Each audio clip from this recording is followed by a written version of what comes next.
ఇలా అంటారు కొన్ని మీటింగ్స్ విషయంలో, పలానా వీడియో కాన్ఫరెన్స్ మీటింగ్ అవుతుంది అంటే ఈ రోజుల్లో ఎక్కడెక్కడో ప్రయాణం చేయకుండా, టైం వృధా అవ్వకుండా, సమయం వృధా అవ్వకుండా, ఖర్చు వృధా అవ్వకుండా ఏం చేస్తున్నారు? ఇప్పుడు 2G 3G 4G 5G ఉందా, ఇలాంటి కాల్స్ ద్వారా డైరెక్ట్గా మాట్లాడుకుంటున్నారు. అక్కడ ఇండియన్స్, మన భారతీయులు ఏ రకంగా సమర్థించుకున్నారంటే, ఒక ఆయన లేట్గా వచ్చారనమాట. వెంటనే మేనేజర్ కోపం వచ్చి, మీరు ఎందుకు లేట్గా వచ్చారు, నేను ముందే మీకు చెప్పాను కదా టైంకి రావాలని. అంటే లేదు సార్, నేను ఎగ్జాక్ట్గా టైంకి వచ్చాను, 5 minutes ముందు రమ్మనే సార్, నేను కరెక్ట్గా టైంకి వచ్చాను. ఎందుకంటే ఈరోజు మీరు కాల్ కానీ ఆ వీడియో కాల్ స్టార్ట్ చేస్తే దానికి అయ్యే ఖర్చు, ఆ బ్యాండ్ విత్ అయ్యే ఖర్చు, కాల్ కాస్ట్ అయ్యే ఖర్చు, డబ్బులు వృధా అయిపోతాయి. కాబట్టి నేను ఖచ్చితంగా టైంకి వచ్చాను, అందుకే 5 నిమిషాలు కూడా ముందుగా రాలేదు అని సమర్థించుకున్నారు. అదో రకంగా సరదాగా సమర్థించుకునేది అర్థం. కానీ సమయాన్ని యునైటెడ్ రాక్ చర్చ్ పాస్టర్ గారైన స్టీవెన్ అంకుల్ని వేదికలోకి రావాల్సిందిగా కోరుచున్నాము.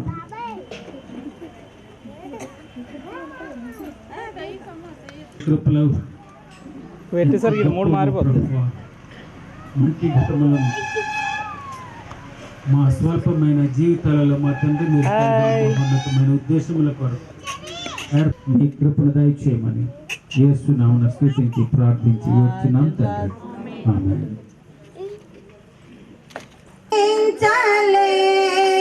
స్తోత్రముల్ దేవా ఎల్లప్పుడు నే పాడెదన్, దేవా ఎల్లప్పుడు నే పాడెదన్.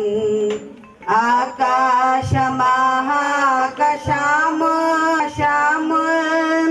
దాని క్రింద ఆకాశము, భూమిలో కనబడునవన్నీ ప్రభువా నిన్నే కీర్తించు.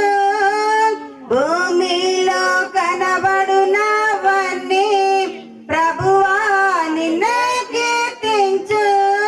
లెక్కించలేని స్తోత్రముల్ దేవైనవన్నీ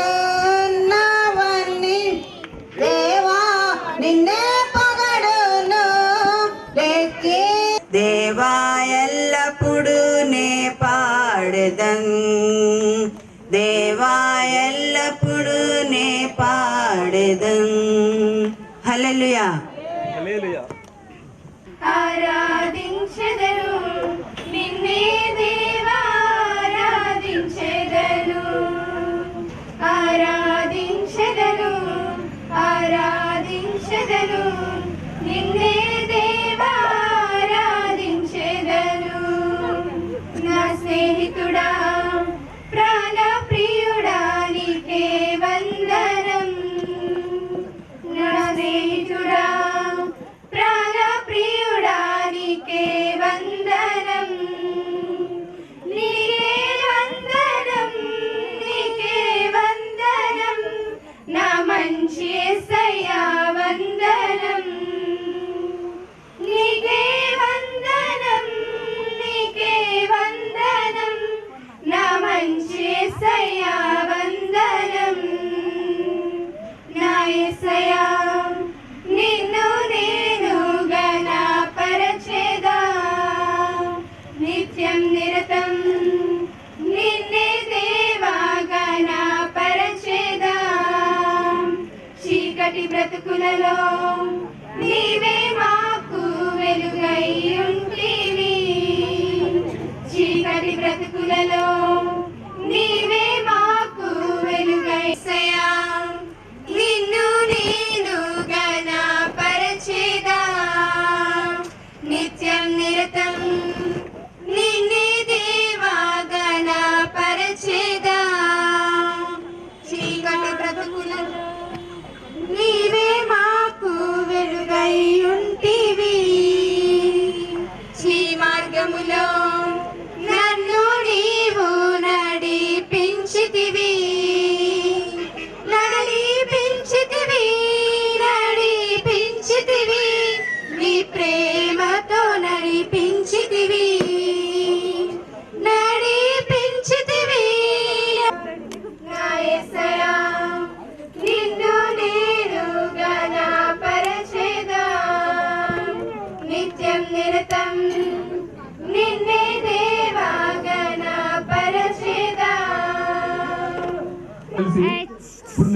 వెళ్ళాలి, ఒక మ్యాచ్ ఆడాలి, క్రికెట్ ఆడాలి, ఆడేసి కప్పు గెలిచి రావాలి అంటే ఎలా ఉంటుంది?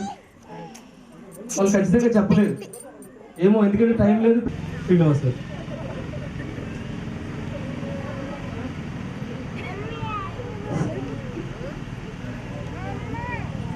పరిశుద్ధ గ్రంథం నుండి అపోస్తుడైన పౌలు ఎఫెసీయులకు రాసిన పత్రిక 1వ అధ్యాయము 3వ.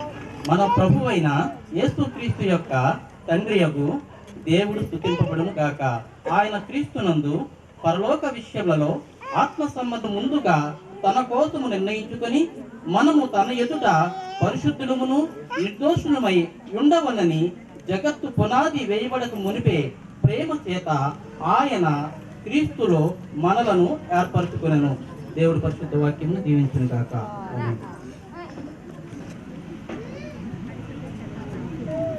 ప్రార్థన చేసుకుందాం.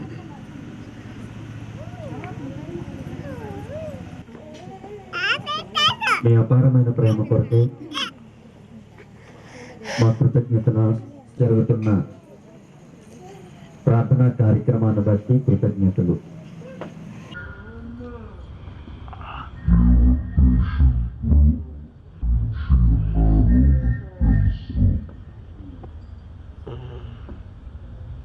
శుభదినాన్న ఆ బిడ్డ నిమిత్తమై ఈ ప్రార్థనా కూడికలో మేమందరము ఇలా సంతోషించడానికి ఇచ్చిన భాగ్యమును బట్టి స్తుతులు.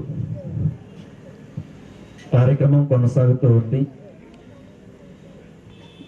యవనస్తులైనటువంటి మీ పిల్లలు వారు ఇచ్చిన మంచి సమయమును బట్టి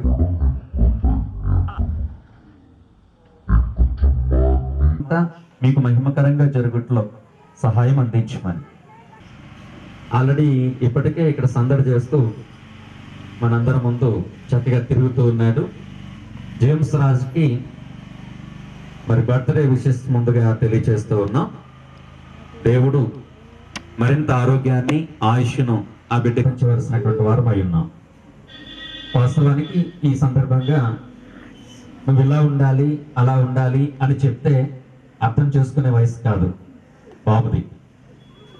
కాబట్టి అలాంటి బాబుల్ని కన్నటువంటి తల్లిదండ్రులు కానీ, ఈ భూమి మీద ఉన్నటువంటి మనందరం కానీ తెలుసుకోవలసినటువంటి కొన్ని సంగతులు ఈ సమయంలో మనం జ్ఞాపకం చేసుకునడానికి అందులో ఒక చక్కటి మాట వ్రాయబడింది.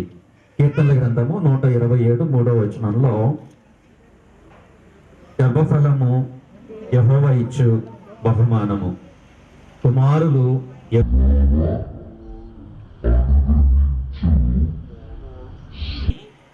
ఆ కుమారుని విషయంలో దేవునికి సంబంధించినటువంటి ఒక చక్కటి మాట తెలియచేస్తూ ఉంది. యెహోవా దయ వలన నేను ఒక మనుష్యుని సంపాదించుకున్నాను అని. అంటే భార్యాభర్తల కలయికతో పాటుగా ఎవరి దయ ఉండాలన్నమాట. అమ్మ ఇప్పుడు చెప్పాలి, మీరు కొంచెం హుషారుగా ఉండాలి. ఆలస్యమైందని డల్లగా ఉన్నట్టున్నారు మీరు అందరూ. కొంచెం యాక్టివ్గా లేకపోతే నేను చెప్పలేను. అందరూ మీ మొక్కలు నవ్వుతూ ఉండాలి. ఎక్కువసేపు మిమ్మల్ని బాధ పెట్టాలనేది నా ఉద్దేశం కాదు. ఇంత మంచి ప్రోగ్రాంలో 2 మంచి మాటలు కూడా నేర్చుకోకపోతే ప్రోగ్రాం అంతటికి విలువ ఉండదు. అవునా కదా? మనందరం దేవుని పిల్లలం కనుక దేవుని మాటలు నేర్చుకోవాల్సడానికి ఎక్కువగా ప్రాధాన్యత ఇవ్వాల్సినటువంటి అవుతారు అని మనందరం నమ్ముతున్నాం. ప్రతి ఒక్కరికి తెలిసిన సంగతి. కానీ గ్రంథం ఏం చెప్తుంది అంటే, భార్యాభర్తల కలయికతో పాటుగా దేవుని దయ అవసరం. దేవుని దయ పొందాలి. దేవుని దయ లేకపోతే పిల్లలు కలగడం అనేది అసాధ్యం అని చెప్పబడింది. అదే విషయాలు ఇంకా మనం ఆలోచించగలిగితే ఆదికాండము 29వ వచనంలో మరికొన్ని సంగతులు ప్రస్తావించడం జరిగింది. ఆదికాండము 29వ అధ్యాయంలో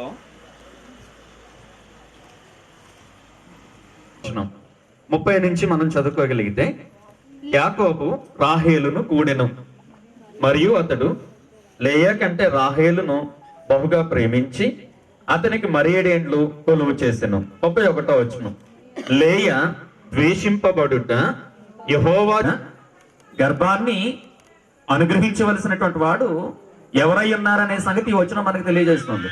యెహోవా ఆమె గర్భము తెరిచెను అనే మాట.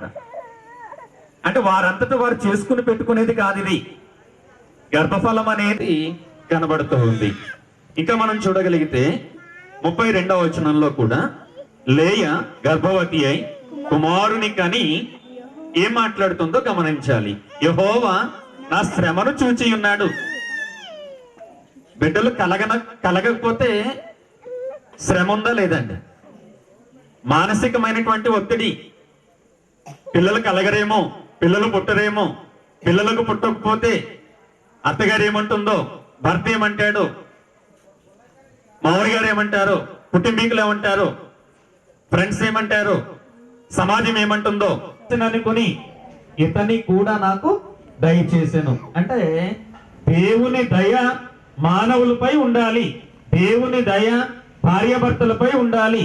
దేవుని దయను భార్యాభర్తలు పొందవలసినటువంటి అవసరం ఎంతైనా ఉంది. భార్యాభర్తల కలయికతో పాటుగా ఎవరి దయ ఉండాలండి? దేవుని యొక్క, ఈ మాట గట్టిగా చెప్పాలి మీరు, ఎవరి దయ ఉండాలి? అందరూ చెప్పాలి, ఎవరి దయ ఉండాలి? ఎవరి దయ ఉండాలి? అంటే దేవుని దయ వలన వారికి భౌతికమైన ఆశీర్వాదాలతో సరిపెట్టుకోవాలి. వాళ్ళు దేవునిలో లేని వారికి భౌతికమైన ఆశీర్వాదములతో సరిపెట్టుకోవాల్సిందే. పిల్లలు కలుగుతారు, పెళ్ళవుతుంది, మంచి భర్త వస్తాడు, మంచి అల్లుడు వస్తాడు, మంచి ఉద్యోగం ఉన్నటువంటి వ్యక్తి వస్తాడు, పిల్లలు కలుగుతారు, పాస్ అవుతారు, ఇవన్నీ మామూలే, వాళ్ళకి మనకి మామూలే. కానీ ఇక్కడ గమనించాల్సింది ఏంటనంటే దేవుల్లో లేని వారికి దేవుల్లో ఉన్నటువంటి వారికి వ్యత్యాసం ఏమిటనంటే దేవుణ్ణి ఎవరైతే ఎరిగి ఉన్నారో, దేవుణ్ణి ఎవరైతే నమ్మి ఉన్నారో, దేవుణ్ణి ఎవరైతే అంగీకరించి ఉన్నారో, దేవునికి ఎవరైతే లోబడి ఉన్నారో వారికి ఆత్మ సంబంధమైన ఆశీర్వాదాలు ఉన్నాయి. బాగా వినాలి. ఏ ఆశీర్వాదాలు ఉన్నాయండి? దేవునిలో లేనోళ్ళకి భౌతికమైన ఆశీర్వాదాలు మాత్రమే ఆశీర్వాదాలు.